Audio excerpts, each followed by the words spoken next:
Every land has its own purpose, its own use, and potential.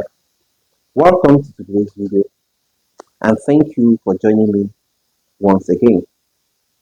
Today, we'll be talking about the land use, the land purpose, and potentials of land. As I've opened the video with you, there is no useless land, and every land has its own purpose. Every land can be used for different reasons and different purpose. Many reasons why people buy land, except for people that only pay for land or buy land for the sake of investment, just to buy and keep. Land banking. Some has reason they have immediate use for the land. So if you are buying a land for immediate use or a short-term use, I mean you have a plan in developing it within a short term, you must have a reason why you are buying land. And this is the advice, this is the counsel I always give to my customers. Tell them that whenever you want to buy land, whenever you want to pay for a property, always have a reason at heart why you are paying that amount for that specific land.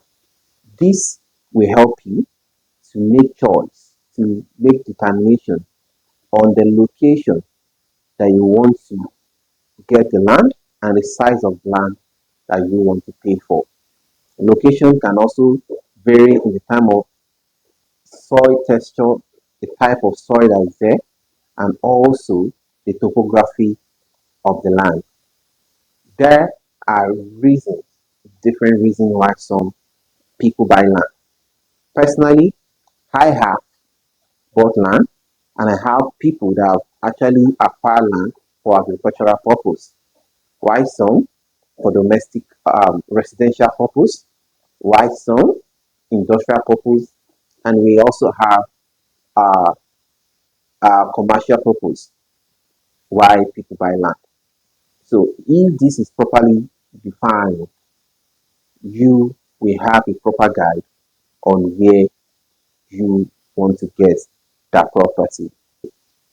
Is it uh, a residence where you want to develop and stay, or residence that you want to use for renting for commercial, you like you renting it house, leasing it house, or as the case may be.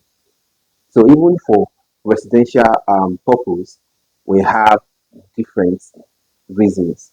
Some make a residence where they themselves want to stay, while some make a residence where they want to give out on a renting.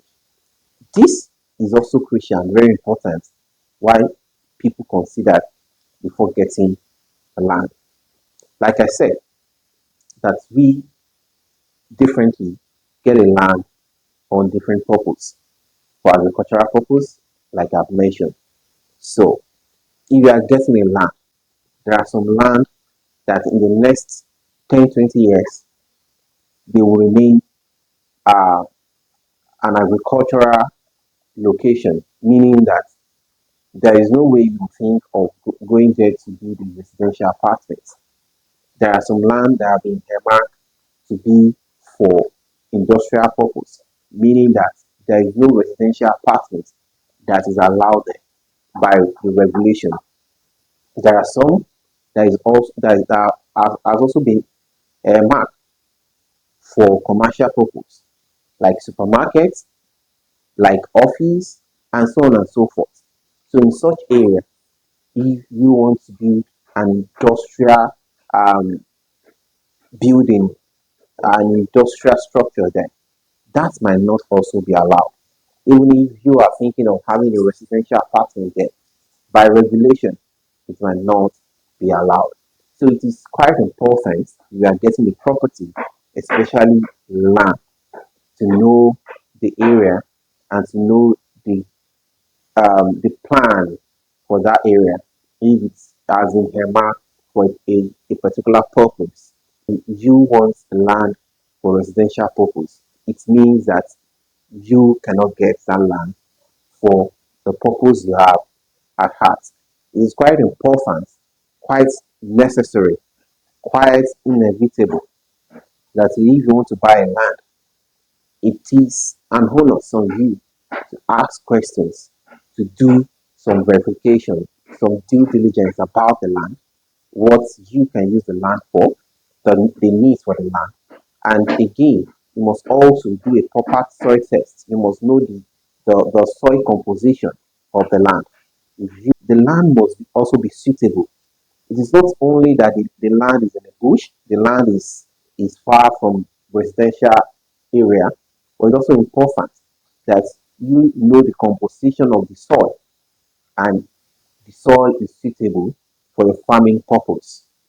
If you also have a mind of making your land a residential purpose, it is not only okay that it is close to civilization, but it is also necessary that you do proper investigation on the land, the type of soil, for you to know even if you are still going to have a structure there, mean build an apartment there, you will know and plan ahead the type of foundation that it will require for the kind of structure that you want to build there.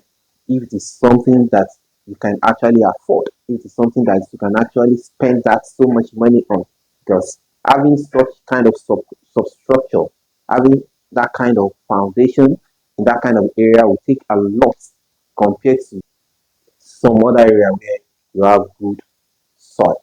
All of these things are very important and necessary. That is why I'm bringing it to you so that when next you are getting a property, you will do your due diligence. Thank you for joining me. Thank you for watching, and I will see you in the next video. Bye bye.